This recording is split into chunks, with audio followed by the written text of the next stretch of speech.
There is nowhere safe for my sody pop.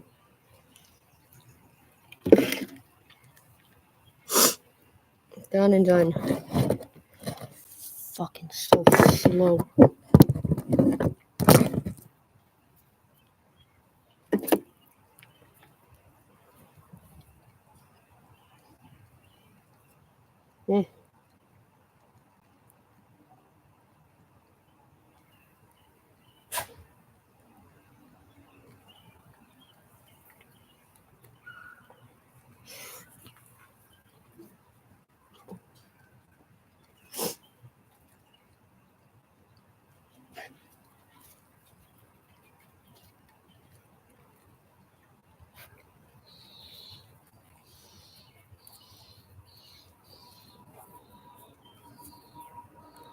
Nowadays, everyone's saying, oh, like, I deserve someone who's perfect. If they can't handle me at my worst, they don't deserve me at my best. They don't deserve me. Well, what do you deserve? I deserve the best all the time. But I'm allowed to be an asshole half the time. I'm entitled to happiness in life. By who? I'm confused. Where are you entitled to happiness? Who's providing that entitlement? And as people are entitled, what happens in their life? Just think about it. Think about the most entitled person you know. How happy are they? But they're entitled to so much. So here's the tricky thing about entitlement. Let's be specific. When you get what you are entitled to, you are not grateful. It is the minimum of what you are owed. Nowadays, no specific plans to get anything done, even though, as the Prime Minister has said, we are in a crisis to break our dependence on the American economy. So we're here to turn the government's talking points into real plans. We pledge to work with the government to repeal the anti-energy law, C-69, repeal the energy cap, the electric vehicle mandate, the offshore shipping ban. Let's get our pipelines building. No, I disagree. No pipeline. No nuclear, no pipeline, like no fucking investing into housing, because fucking you have investments in real estate. Don't give a shit about homeless people. Hell yeah. So down. Go. Don't be a smartass. Either you're a Christian or you're not. Which one is it? You're really quite something. You are. Aren't I? But you're really quite nothing. Like you're not a Christian. Okay, I'm done with you. Hello there. I'm Dr. Jordan Peterson. I'm a clinical psychologist, professor emeritus at the University of Toronto, an author, a podcaster, public speaker, and today I'm surrounded by 25 atheists. Leave that. Don't touch it. My first claim, atheists reject God, but they don't understand what they're rejecting.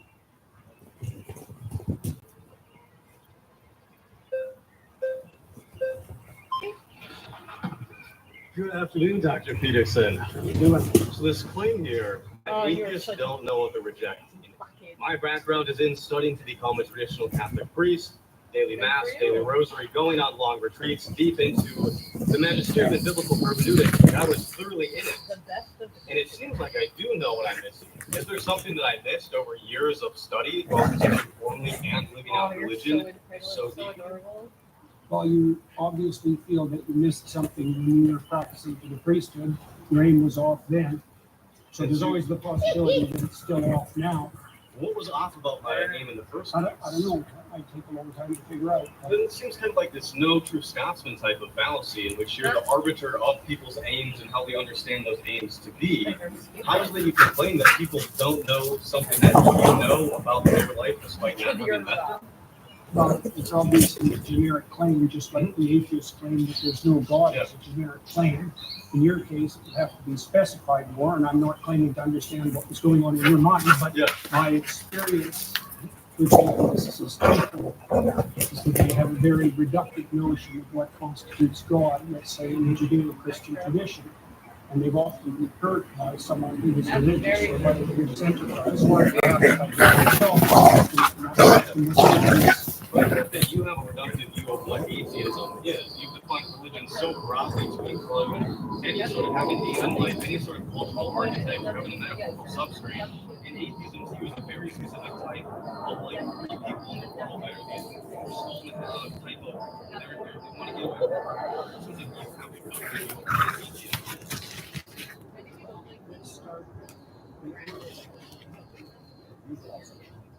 There's two things.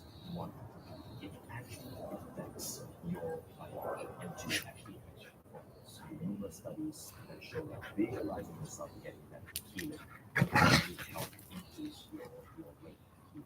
And then there's performance. There were studies on basketball players. Get on my garden. The psychologist Get up. Thank you. found that visualizing Good job. yourself shooting hoops and seeing it land in the basket is almost as effective as actually practicing it. I'm sure that is How do you inaccurate. define I'm sure that God is that you not reject? true. Like, what is God to People you? who probably You play studied basketball in the for church, you profession. found that Probably practice unsatisfactory. a lot. How would you characterize what you rejected? I think the average Christian believer, when they say that they're Christian, they believe they mean some sort of God that is all powerful, all perfect, is somehow involved in the matters of this world, and that we look to them through wisdom and with Logos incarnate in Christ. It also seems like you don't believe in religion in the way that the average Christian says that they believe in religion. And there are as many gods out there as there are believers, because everybody has mutually exclusive and different views of what God is. So it seems Well, like if everybody had mutually exclusive views of what God is, no one can speak to it. If the mere fact of communication presumes a commonality of assumption and definition. And it's certainly not the case that I regard any archetypal manifestation whatsoever as equally religious. That's not a real Good. claim. Let me give you an example. For example, there's a sub-narrative in the story of Moses where Moses is rewarded with a glimpse of God. And that's one of the ways that God is characterized in the Old Testament story. Now, Moses is faithful to God and a good man. At least that's the case within the confines of the story. one possible interpretation. Case within the confines of the story, obviously.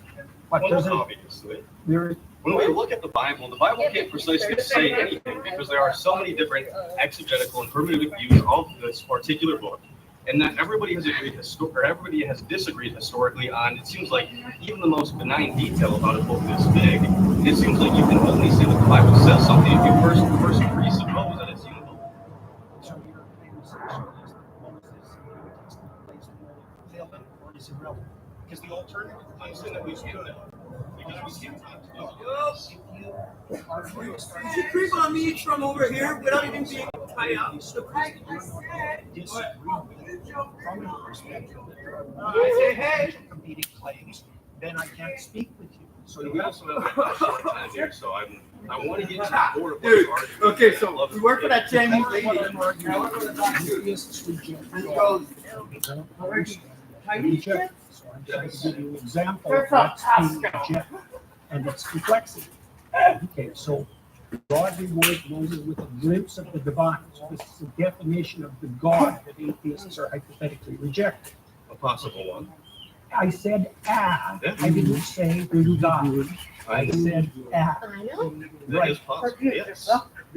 Okay, so despite the fact that Moses is a stellar character, and he's Brought had that a with long, water. difficult life and can withstand a lot Hi, baby. Hi. of travail, God puts him between two thoughts. So he can just see the crack. We're only getting weed tomorrow.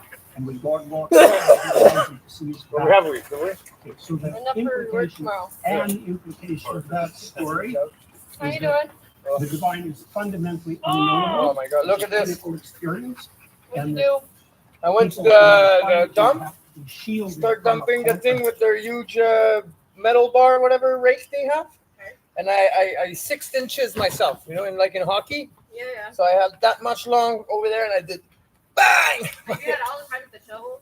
Yeah, So- but I went to the ground like, Yeah, I'm just gonna bring my Xbox One X, my Xbox One S, Go say hi, Jack. and I I got did? NHL 24 on it. Or 25, sorry. NHL 25. I got the new NHL. So nobody speaks English in that game. No.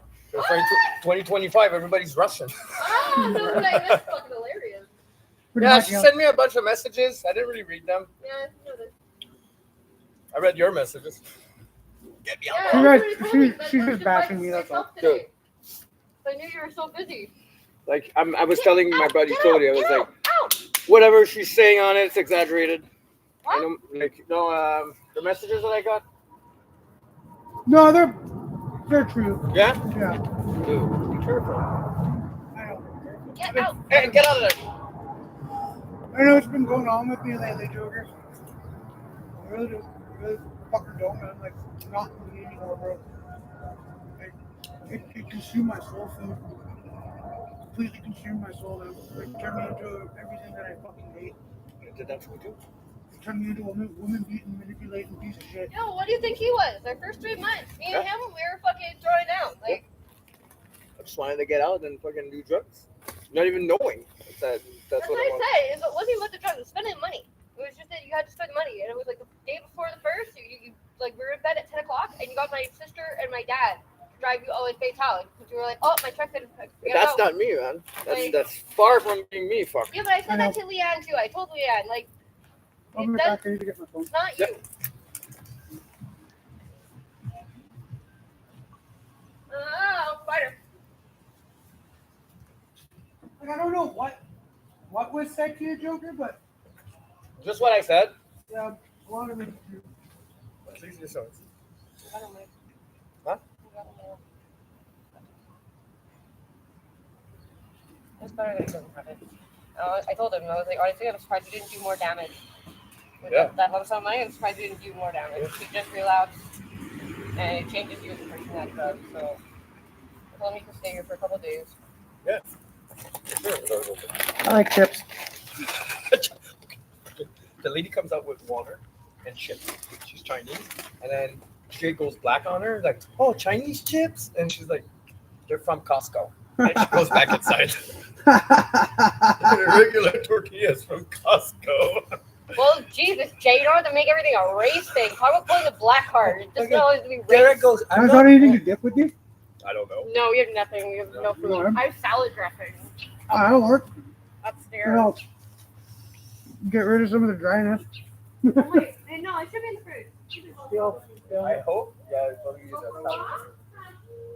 I'm gonna go inside. I'll be flipping your old 30. Yes, he You is. can double.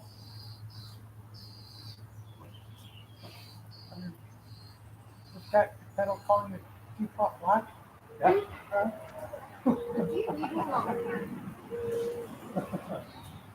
What do you think this is that the dog keeps eating? The cattail. That's That's it. You're native. Don't you know things like this? Oh, you know things like that. That was the most racist shit I ever heard. You're native. Don't you know things like this?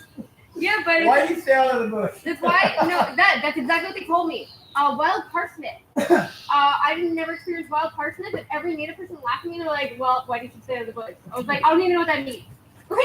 I went for a jog behind my work, and wild parsnip, it literally burns your skin. UV rays of the sun burns the sap because it flies through the air. When winds pick up, it flies through the air, and it gets on your skin, and it burns.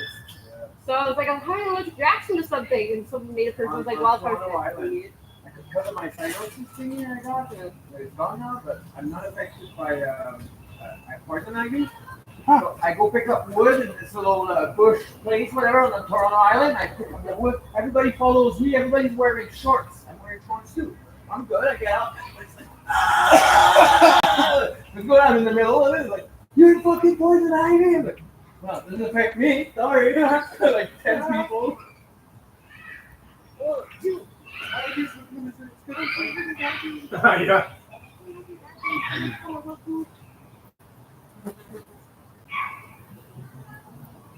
We ate and did a pill.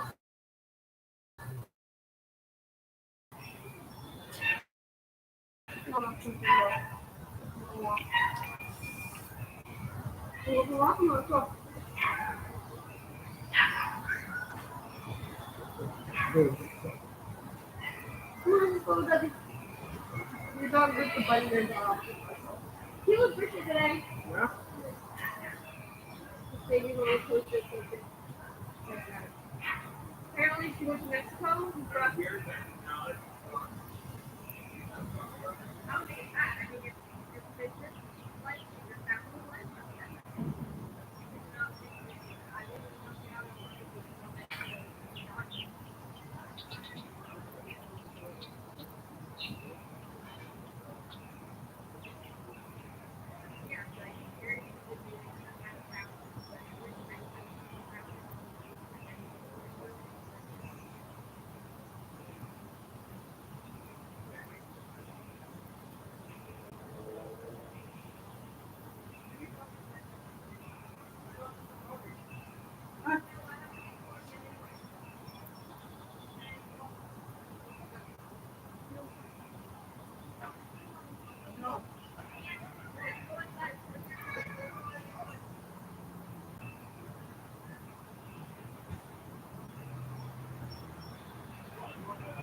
Yeah, breathing.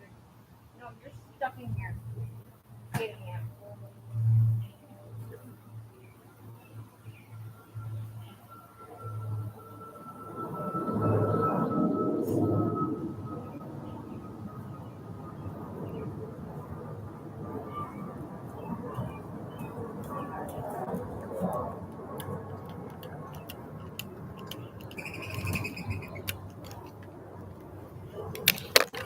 Okay, let's try this again.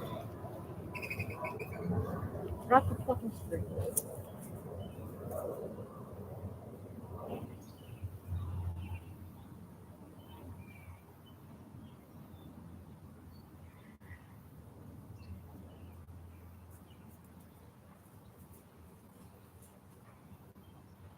Like, why can't I ever just have friends that don't have problems and they come over just because they want to hang out and just say hi and then they leave?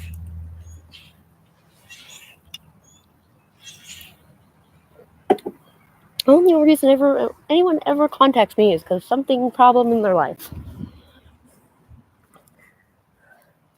Or messages me, hey, just think about you. Wonder how your day's going.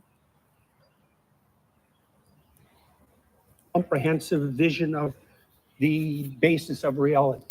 Well, that's not the God that's defined in that manner, right? It's not a simple personification. It's not a simple old man in the sky. It's something that in its essence is unknowable and overwhelming. And that isn't, in my experience, the God that's defined by atheists who are attempting to undermine the story. I mean, it's the same claim, for example, that you're a finite creature and that you face something that in the final analysis is unknowable and that you have to establish a relationship with it regardless of your inability to perceive or even withstand perceiving the whole. Okay, is there a problem with that? I mean, the problem is that when we look at, famously, when you've been asked, do you believe in God? The question becomes, what do we mean by God? And in the Bible, it's not even clear if the biblical authors know what God is, because Yahweh has historically emerged from an early storm God, a deity that doesn't exhaust the category of deity, and that has changed over the Old Testament. Does God have physicality? Does God not have physicality? It seems like, yes, if you define religion to mean anybody that has an aim, anybody that looks at the unknown, anybody who wants to go from chaos to order is inherently religious, then yes. But also in the same way, I could define atheist as somebody who doesn't dogmatically believe in a religion, or somebody who doesn't regularly attend religious services or belong to a denomination. To help especially the audience kind of like boil this down, there was a lot of words there, but the central claim is that we exist somewhere between the finite and the infinite. A central claim is that we exist somewhere between the finite and the infinite. No, I said that we were finite and we had to establish a relationship with the infinite. Yeah, then in that case, then we're all religious, but then I can do the same thing and define one particular element of atheism. It seems like we both have a reductive view of what the other side looks like, to the point where a conversation seems incoherent, and not just incoherent, but not in the way that the average Christian understands Christianity to be. Do you have a problem?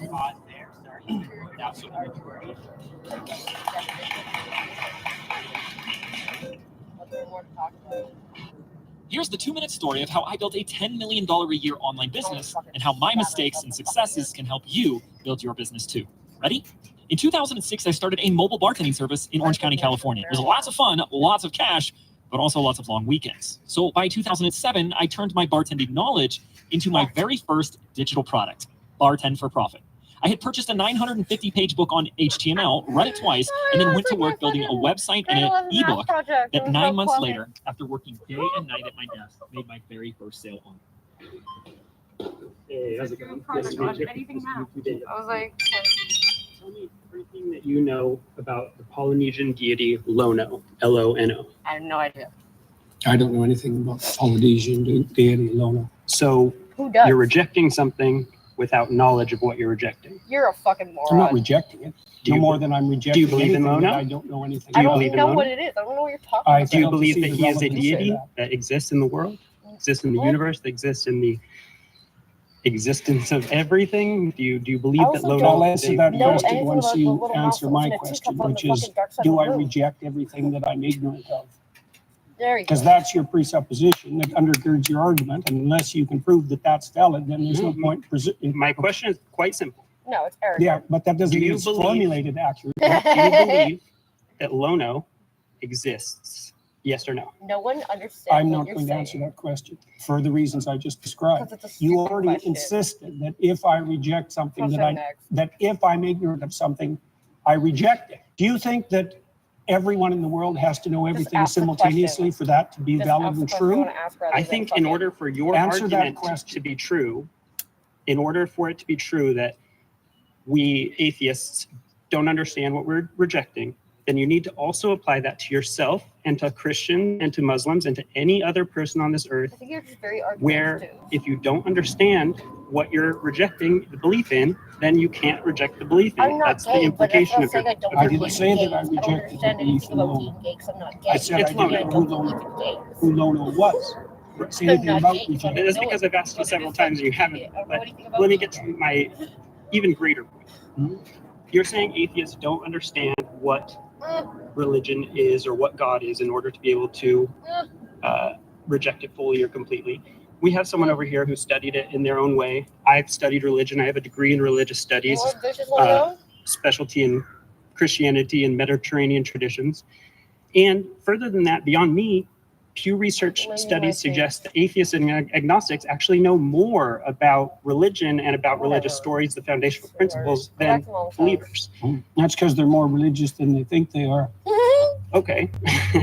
You can, They're concerned with deep matters, and one of the defining characteristics of someone who's oriented in religious direction is that they're concerned with deep matters. okay, In fact, it's virtually definition. right, but they also have to identify with a religious tradition and accept the foundational stories that go along Well, with that would mean more that they're sectarian than that they're religious. And most people, for example, in the United States, deny that they're religious, but accept that they're spiritual. Pause there.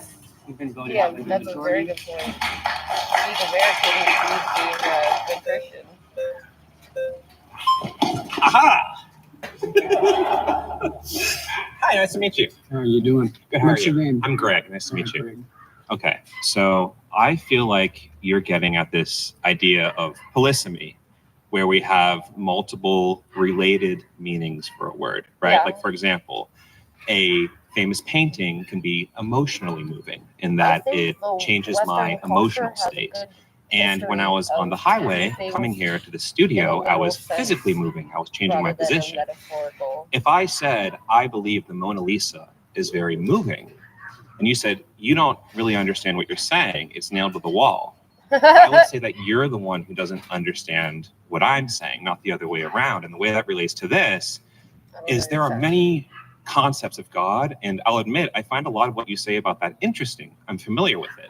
The idea of this kind of Jungian hierarchical thing, or as a metaphor or a symbol, or the kind of, atheist, materialist, literalist idea of agentic, omnipotent, omniscient being that intervenes in reality, right? So when I'm saying that I reject the concept of God, I'm aware of these other definitions of God, but I think that when we use words, we tend to only imply one meaning at a time. So the same way that I would say the Mona Lisa is moving emotionally, but I would not say it's moving physically. I would say I reject the concept of God in this very literal way. But What literal way? the way that God is this omniscient, omnipotent, agentic, supernatural being that sent his son down and has, caused miracles and all these things like that. The idea of God is Do you like, think that there's an underlying unity of things? could you explain that question? Well, scientists, for example, believe that science unifies in a comprehensive theory. Do you? No, not Yes, always. no, or I that know there are that- multiple competing truths. Those are the Science options. changes. Either things unify or there are multiple competing truths. Science I think that, I know that, for example, like in certain physics, of people are when- looking for when like a it does theory of change. everything. And why do you think they're doing that? It's interesting, it's helpful. But there's a reason But they why also it believe changed. that there's an underlying unity to things. In a sense, yeah, like, like the material world and time and space are No, I probably think it's governed by open-ended. universal laws and principles. Partly that, yes, Mhm. yes, but that the same thing might extend to a broader domain that would include imagination and value. Could you help me connect that to the prompt? I'm trying to define God, the God Yeah. that I don't think atheists do a very good job of defining. Here's another question for you. What do you think guides you in your determination of whether or not what you're saying to me is true? Can we go back? Can we stay on what we were talking about? We are. Okay. You're just uncomfortable with the question. No, I feel like you're just kind of throwing different spaghetti up. No, it's I'm great. not. Okay. I asked All you a right. You very don't like specific comparisons question. that make fucking What sense. is it that you think guides you when you're talking to me to help you determine whether what you say is true? Logic, memory, reasoning, sensory information. How do you distinguish that from being governed by something that's false? That's true. An interesting question. How do you know the difference when you speak between what's true and what's false? So you can imagine Infer, right? I can infer. I can. from what principles? So, and what are you getting at? I'm getting at the fact that your conscience guides you. Is that Okay. reasonable? Conscious is defined by Conscience. my empathy and my reason are my Define foundational. it any way you want. Okay, so that's how I'm defining Even my conscience. psychopaths My, have my conscience. kind of, my conscience is my sense of, Right and wrong. Yeah, exactly. Yes. Yeah, Where yeah. does that come from? I would say that comes from an evolved Experience. capacity to empathize No, and a experience. recognition of the benefits of engaging with and nurturing that capacity. And then that empathy is constrained and guided by reason, right? Like, for example, That's I'm driving so down the highway. ignorant. There's a kitten in the road. I'm going to empathetically feel, oh my God, I want to save the kitten. But then reasonably, like, I'm going to get hit by a car, right? So that's I sort of the empathize process with through native which I make ethical decisions. people Okay, that how do you- don't Constrained by reason. understand. Do you think that people can Anything differ in about their response native. to something empathically? Yeah. Is there a You mediating can feel principle that bad can that tell people you are one homeless, person who's but until empathic you've and another fucking person been who's homeless, empathic you but don't disagree? actually Who's understand. correct? Interesting. Yeah, I mean, I think that's where we'd have to, Understanding things, and then talk there's it out, right? Mhm. We do that in real life all the time when we have, whether that's a discussion with a friend about the right thing to do in a situation, whether that's a policy discussion about law, right? That's where we can converse with each other, think about things, explain our perspectives, and then kind of reach a conclusion, right? That I think that we do that all the time. So Elijah, the prophet Elijah, defined God in the Old Testament as the voice of conscience within. Okay. That's a definition. So you're saying by that definition of God, I guess, see, this is kind of goes back to what I'm saying initially. I'm where- not defining it. Elijah Okay, defined so it. as Elijah defines It's God. defined that way in Jonah too. Okay, so as Cardinal Newman also Got defined it that as, way. as I'm sure you know many people who've defined it that way. And it's impressive. You're a very knowledgeable person. I'm not trying to be impressive. I'm okay. just pointing out to you Got how it. God Damn is defined in the straight. Old Okay. Testament. Not All trying to be right. So to impressive. respond I'm to trying that, to be accurate. I do think there are lots of interesting Trying to have a ways fucking to define God. conversation. And that goes back to my Then, kind of then opening how do statement. we specify what we're arguing about? Not a We use fucking, context clues, I or we win specify, or we, argument. again, it goes back to my example of the I'm Mona Lisa. defining God as conscience. Okay, so that's interesting, but then you're kind of expanding the meaning of No, I'm God. not. That's how it's defined in the Old Testament. Okay, in so- Elijah and in Jonah. Sure, so whoever, so It's some. not whoever. Okay. Elijah is one of the Okay. major All right. Old Testament All right. prophets. All right? right. He's equal in stature to Then- Moses. Okay, Right. So it's not arbitrary. all right, so that is You interesting, really are very uncomfortable. but with it's people not talking relevant about to the religion. context with Very which odd. I am using the term God. It's directly relevant. Atheists reject God, but they don't Right, but understand you- what they're rejecting. you're You being- accept conscience as a guide, and conscience is one of the defining characteristics of I God in the Old Testament. I think you're being intellectually disingenuous In what way? because I again, asked you if you believe that conscience guided you just you. asked me a question and then you stopped me from answering it. In this setting, you understand the way I am using the term God and belief. Not and in then the you're- least. I don't understand how you're using it in the least. That's why I'm trying to define it. My definition of God as conscience is a lot more precise and oriented than But- your definition of God that you But hypothetically disbelieve. it's irrelevant to the fault lines of this debate. How is it relevant? Because in common parlance, when we're talking about atheists, God, belief, not belief, I we're don't not care talking. about common parlance. I'm trying to get to something fundamental. I think your point is irrelevant to the way that people tend Which to use these point? words. Your point that there are these polysemous I didn't make ideas that of point. God. You did. I made a I specific characterized point it, that right. God was associated I just- with conscience. I just feel like you kind of retreat into this semantic fog. I'm not retreating at all. I'm advancing, sir. You are retreating. Yeah, talk about projecting. Well, it was very nice to Yes, meet you. I nice to appreciate meet the you too. conversation. Yeah, it's very brave of you to do this. Oh my god. My next claim is that morality and purpose cannot be found within science. I missed out last time, but not again. This bra flew out the shelves last time. So when it restocked, I put 3 of them in different. What is up, Mr. Canada? How you doing, man? Doing great. What's your name? Brian. I think it's interesting that you say that morality and purpose can't be found in science. Actually, No, within science. sure, Yeah. sure. Purpose, I actually grant you, because purpose is subjective, right? Unless you want to boil it down to the purpose of life is just to procreate, right? Sure, whatever. Morality is actually something that we do see.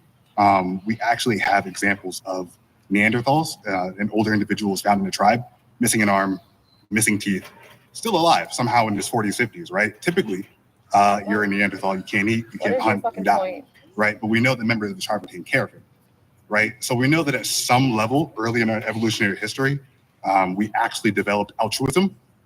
We have examples of chimpanzees who actually have a basic understanding of fairness, right? If you give a chimpanzee 2 grapes, right, and his buddy gets 3, right? He actually freaks out, right? But you give both chimps 3 grapes and they're good. We have examples of parrots. Except for the greedy chimps. Except for the greedy They chimps. want 4 grapes. They want 4 grapes. You know, those Yeah, do and there's exist, always right? gonna be a greedy one. But we have similar Ruins examples it for all of where we us. do animal tests, right? And So morality is intrinsic. I think so. It precedes science. I think that Is that actually right? a better way to define it would be that social animals, which we are, right, Yeah. require some level of morality or Into what? I'm not disagreeing. Sure. Why do they require that? Because it's the only way that social groups can actually survive, right? That's my point with Sure. regards to science. Thank you very much.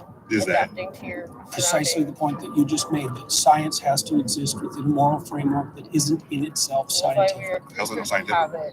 That's how we Because it's not derived from the scientific process, as you just indicated. I Right from pointed the to. scientific process. It's the fact that Hang on a second. we are social animals and we need that to exist as a group.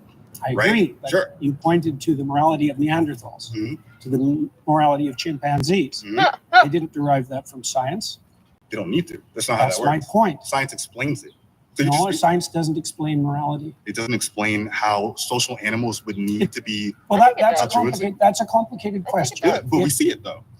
Yeah, but explaining the evolution of morality and explaining morality itself aren't the same thing. Okay, so you're asking why does this happen?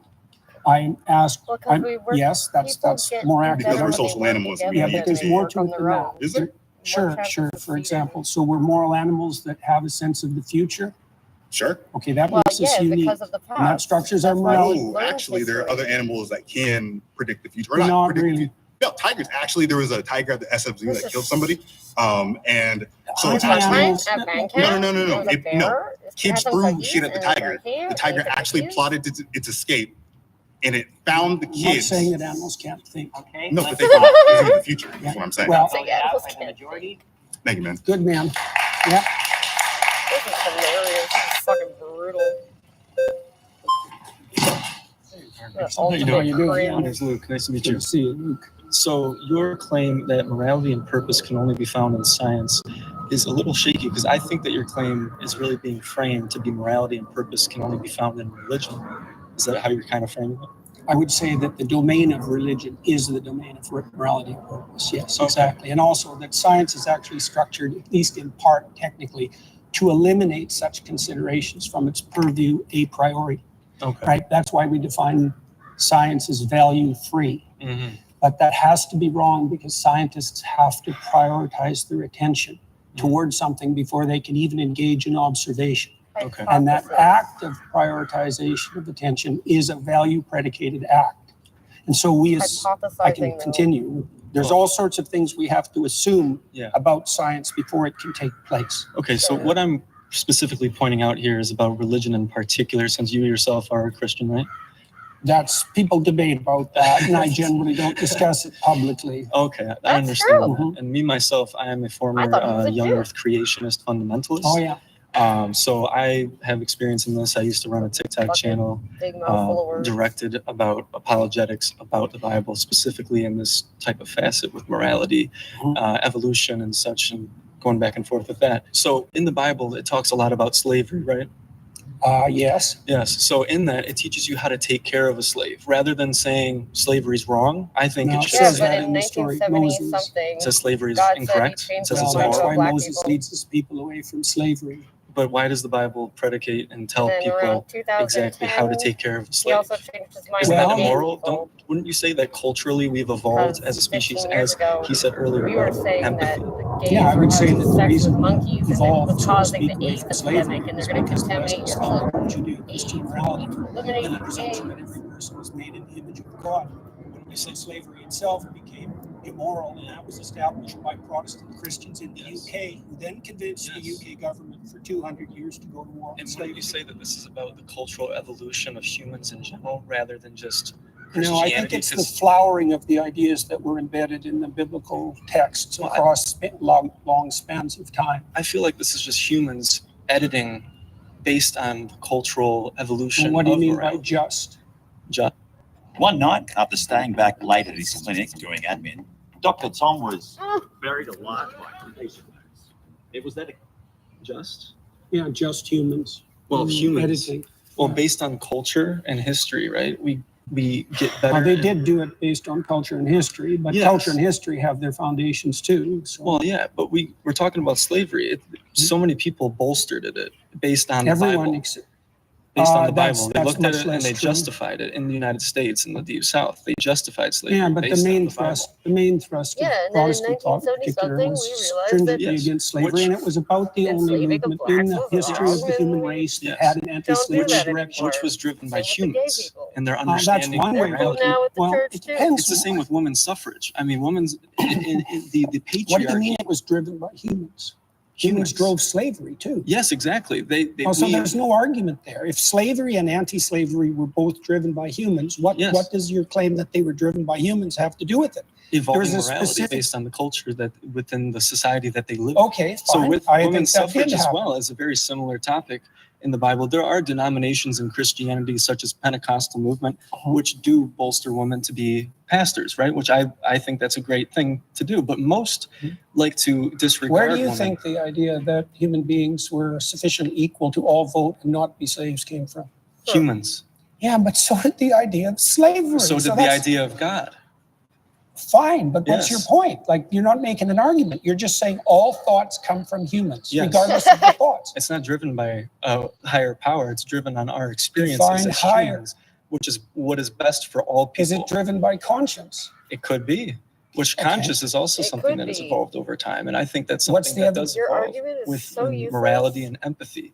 Okay, I don't understand the point that you're making. My point is that God That I'm an influenced argumentative, slavery. entitled little People prick. looked at the Bible and went, "This is moral because God says so." Just like women's suffrage, There's lots and of just like homosexuality. all if, human societies were slave owned, so you Yes. can't blame that on the Bible.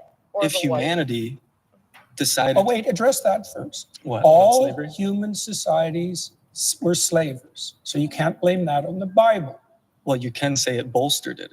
Well, not if you look at the broad sweep of history, because it was the Protestant Christians Based in on the their UK. interpretation of the Bible, It was the Protestant which Christians. in- evolves over time. there. You've been voted out with the majority. Oh, it was great Yeah, talking to you. nice talking to you. Yeah. Too. You've been voted out by majority. Dr. Peterson, Good to see you. pleasure. What's your name? Brian. So the first thing I would like to say is I would like to engage in this discussion in a symbiotic manner. I Thank would you. not like to engage where there is one clear winner and one Thank clear you. loser. Emotions are Christ. activated and it ultimately comes about ego. So I'm just But saying I'm really conversation, trying not to a understand fucking your position, and I would just like you to really try to debate about understand my ending world position. hunger. Deal. Okay, sounds good.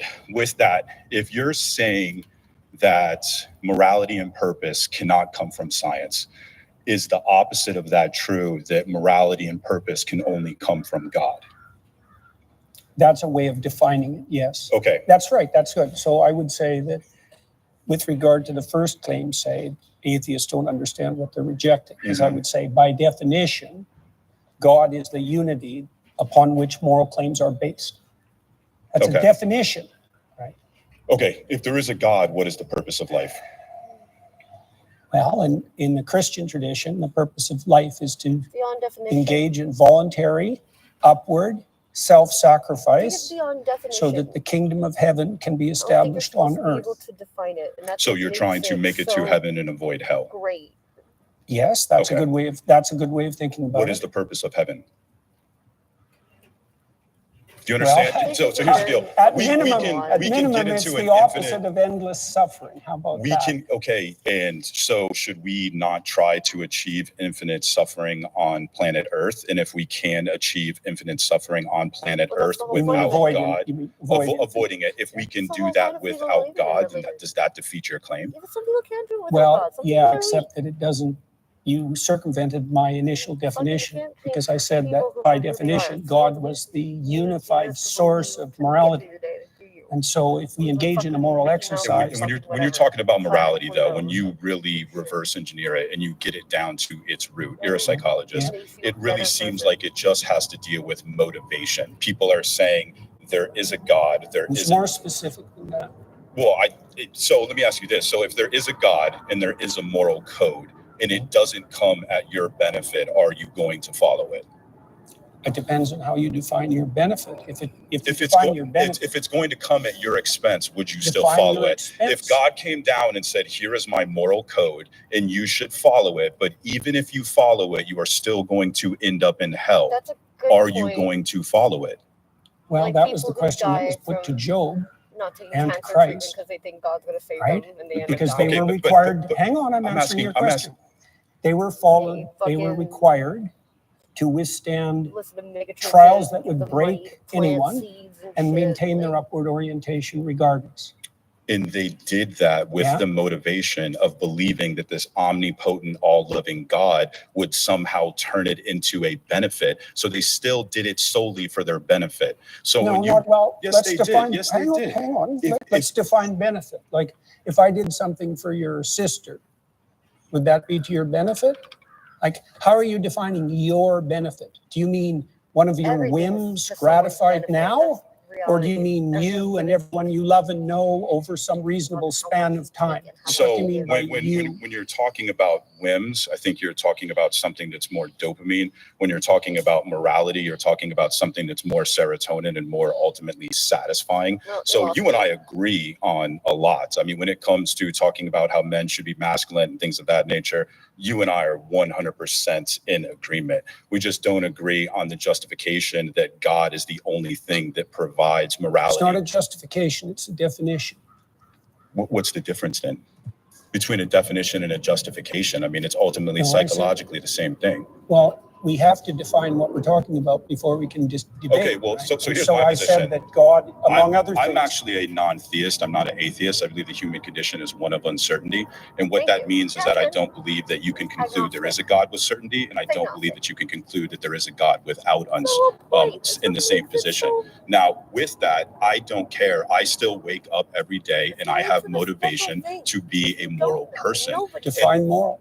Moral, what I ought to do. Okay, and how do you And come to what I that ought to conclusion? do, ultimately, it comes down to what not just benefits me, but what benefits the entire planet, what it benefits the entire system. I think that your entire moral perspective comes from linear thinking. And when you look at the reality of the universe, it's actually more so holistic. So when you look at how Aristotle defined God, when he said that there had to be an unmoved moved or an uncaused cause, he was defining God from a linear perspective. And you do the same with morality and you do the same with purpose. How does my I reject definition of that. morality, how does my definition of morality hypothetically differ from yours? Because you're saying that there's something that exists in a vacuum, that it exists in and of itself, and nothing in the universe exists in a vacuum. Nothing exists in and of itself.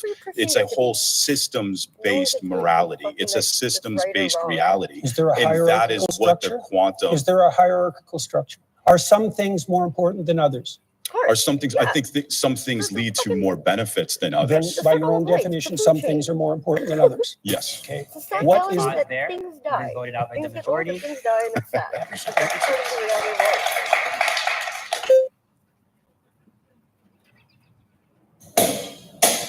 I bought into the hype. My experience for a Matsudo knife was such a nonsense. My friends laughed at me for buying this handcrafted Japanese kitchen knife online, and honestly, I was ready to return it. I've seen all those flashy knife ads showing they can cut through plastic bottles, yet slice tomatoes paper thin. But let's get real. If they were actually that good, why don't professional chefs use them? And this Matsudo knife, backed up with a return label, I figured I'd at least try it since I opened.